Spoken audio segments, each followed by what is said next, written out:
Good morning, everyone. It's Wednesday. It is the 21st of December. It is the winter solstice. I actually looked it up. Winter solstice is at 2:30 something p.m. today, Mountain Standard Time. So it is the pinnacle that time today. I'm going to read you Greeting to the Winter Solstice. Brightener of darkness, hail. Keeper of clearness, opener of the depths. Gifts of plenty are arising, winter wonders, white snows fall. Joyful be the heart within us, open wide the guesting door. Wisdom waken in abundance, warm our beings to the core. Winter solstice is in the Celtic calendar during the darkest time of the year, right? And most Aboriginal cultures around the world recognize winter solstice. And there's a couple reasons for that. If you think about it, it is the perfect time in the year to connect with people, community. People don't like to be alone in the dark. We are light beings by nature or by spirit, right? Like, outside of the physical fleshy part, we are spiritual beings. And so we are light beings. And our physical selves are run on electricity, and we have to have sunlight. If you've ever had mood issues in the wintertime, if you suffer from seasonal affective disorder, you're extremely susceptible to that lengthening darkness. That's why people use those beautiful UV lights to give themselves extra vitamin D. Taking extra vitamin D. Vitamin D comes directly from the sun. I mean, we create vitamin D to take as supplements, but our body takes sunlight and converts it to vitamin D. And when you don't have that, you get depressed and you don't feel so good. So I love winter solstice because it's a time that, yes, Astra, I can hear you. Yeah, I can hear you. So can they. Yeah. Winter solstice is the time for self-reflection. And it's also a time to come together with community and celebrate and eat the fruits of your labor and have feasting and enjoy time together during a time that's hard and it's harsh. I mean, go back 150, 200 years, much less 500, 1,000 years. And winter was hard. You wanted to take the opportunity to celebrate and come together and eat a feast and take a day of being together inside that darkness, because it can feel very lonely and it can be cold. And I mean, I think tonight it's supposed to get down to like -27, -30, -37. I'm in Montana though, so I choose to live here. I love it here. So winter solstice, on the other side, it is the recognition of the shadow and recognition of the dark times, right? But it's the celebration of the coming of light, because this is the day that the light tomorrow is the day that the light starts to become more again, right? So the sun is coming back, right? It's swinging back the way the solar system works, and I'm not going to go into that, but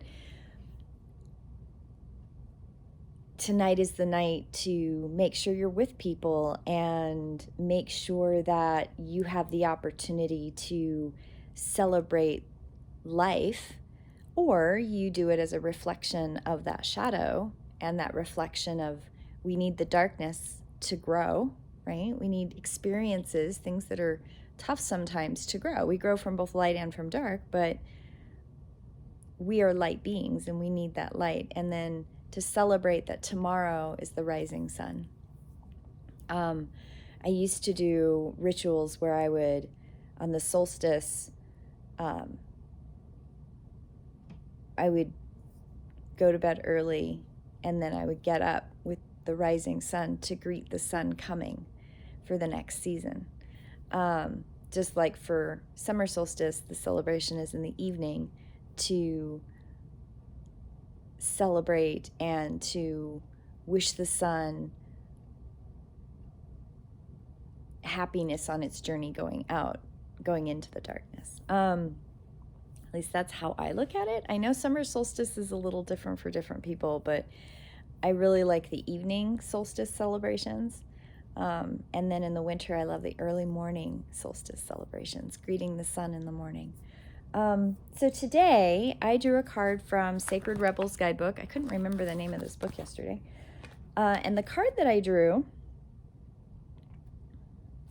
was What You Want Wants You. Isn't that a beautiful card? Look at that sacred spiral up in the top. What you want wants you. I love that. So I'm going to read a little bit from here. Do you dare to believe that what you want is also wanting you? The genuine desires of your heart are the sacred purpose of the soul, swathed in pleasure. Yet, if you are ashamed, judged for, or made to feel guilty over, or denied your natural desires or pleasures in any way, you may have developed a tricky, complicated relationship with the yearnings of your heart. We often learn to distrust our own desires and come to believe that they are something to overcome or to be avoided. We may want to even want second best, believing that we are worthy of our first. We may even try to want second best, believing that we are worthy of our first choice of what we really genuinely want and would fulfill us deeply. Perhaps we have conditioned ourselves to believe that getting what we want for others, not us. This oracle is a healing message for you. Trust that you want what you truly want. Not the substitution or make-dos, but what you truly want to bring has a sense of passion, playful purpose, and fulfillment in your life. If you genuinely do not know what your heart wants, you will very much enjoy the process of exploring your desires by making gentle, persistent inquiries to yourself. Ask yourself what moves you.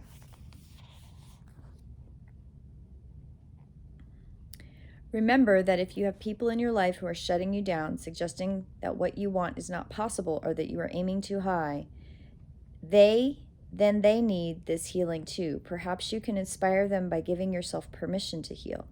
This will naturally open them to the idea that they could give themselves permission to know and fulfill their unique desires too. Whether someone chooses to be inspired by you or be fearful of your innate creative power, it's completely up to them. This oracle brings you the message that whether you see it coming or not, your desire is already on its way. The statement of purpose here is, what I want wants me. I am open, willing, and capable to receive it through unconditional love now. I really like this card. This is awesome. You know, I'm a very creative. I do a lot of transmuting energy. And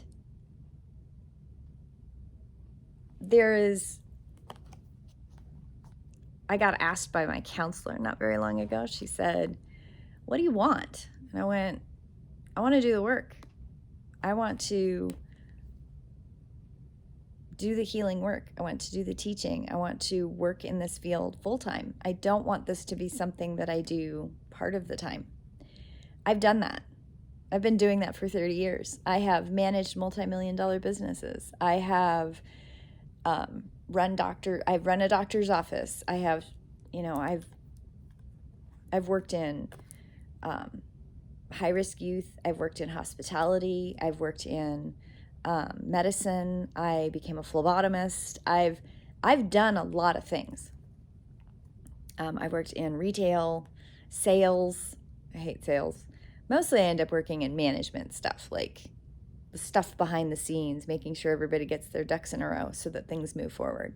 I'm very good at it. But that was always my day job. My passion, my dream, And I did it for years, where I taught classes out of my house on connection and community and spirituality. I've taught classes in tarot. I've taught classes in magic. I've taught classes in the Wheel of the Year, elemental stuff, connecting in. I've done this for years. But it wasn't until 2017 that I turned a corner, a real corner, and I said, okay, I need to get my poop in a scoop, and I need to do this full time. I just don't know how to get there. And it took me a while. And I got segued. I got sidetracked, and I made myself really physically sick by giving all of my energy and having nothing left to do anything else with.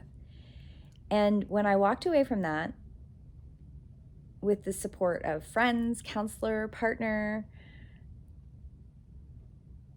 I've chosen to not only want, but understand that the universe wants me to do what I want. Hello, Astra. And I have a lot of work to do in that field. And not everybody's going to be ready for it, and that's okay. And there's a lot of grace and compassion that comes from me, right? Because I walk into a room, I'm a catalyst, and I teach. That's what I do. And not everybody's ready to be taught. And there are times when people think that they want answers to questions, and they're not ready for it. Not truly. They want the answer they wanted. They want it to be a game. They want it to be a hobby, or they want it to be superficial. They don't want it to be true and insightful and meaningful and activating. And that's okay. That's okay. There's no judgment. Not for me anyway. I don't judge. Everybody's journey is unique to them. And what I want wants me, as in the last month, I've had these amazing validating moments, because I'm just like everybody else. I have things that I internally have conflict with, that I struggle with. And one of those big things is trusting that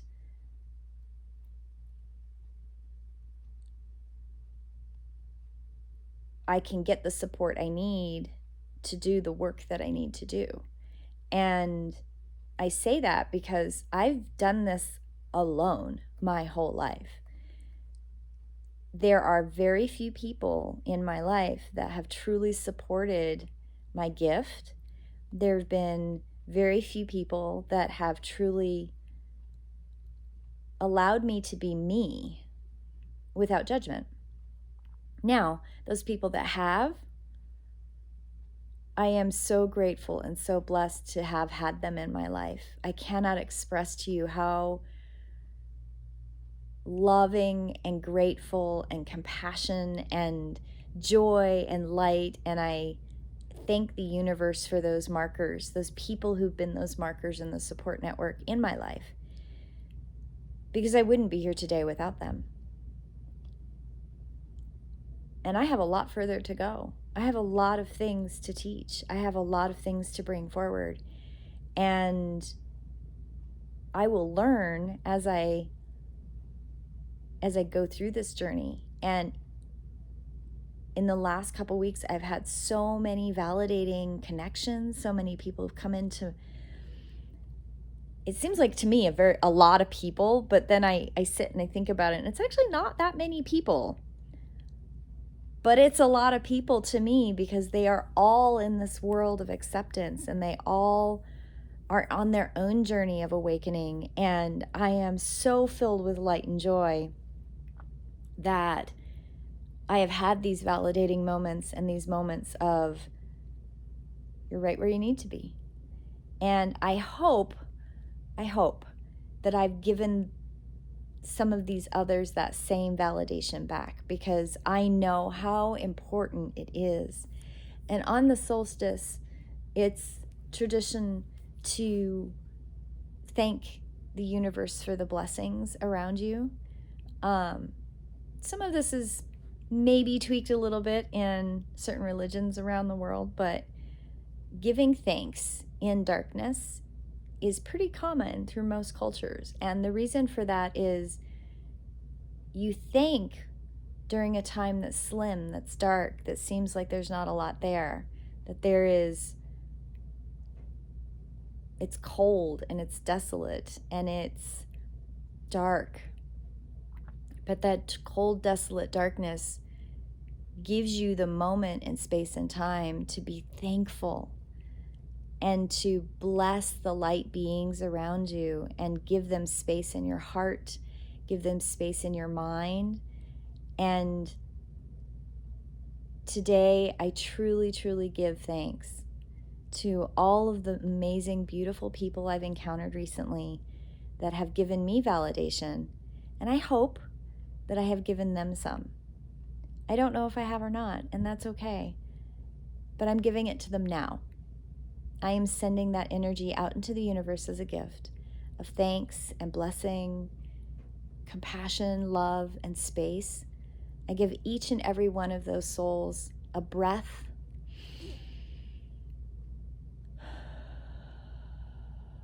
and space and love and light, because you matter.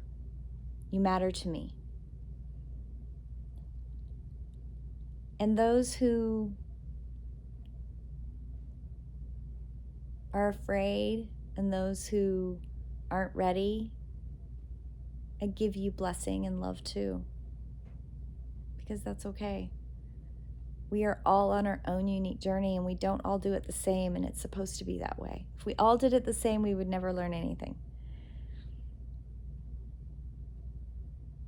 And I thank all of you on this solstice eve for being light beings and being here, doing the work, working through your karma, working through your journey, working through the obstacles in your life to bring you to that place of wherever it is we're going.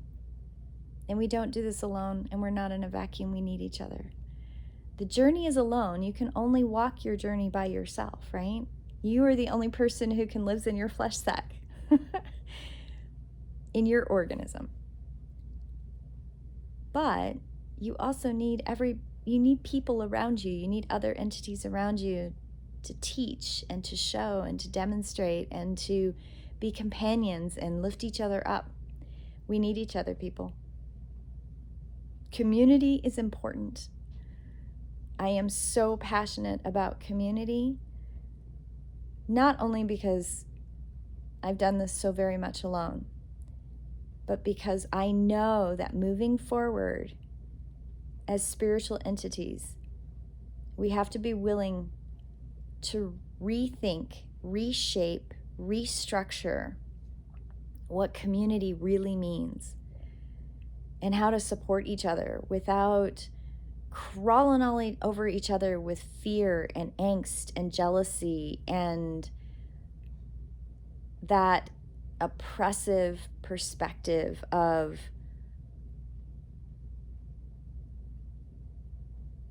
the way it's been done for hundreds of years.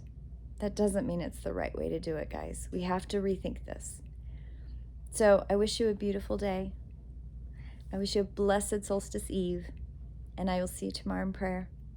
Blessed be.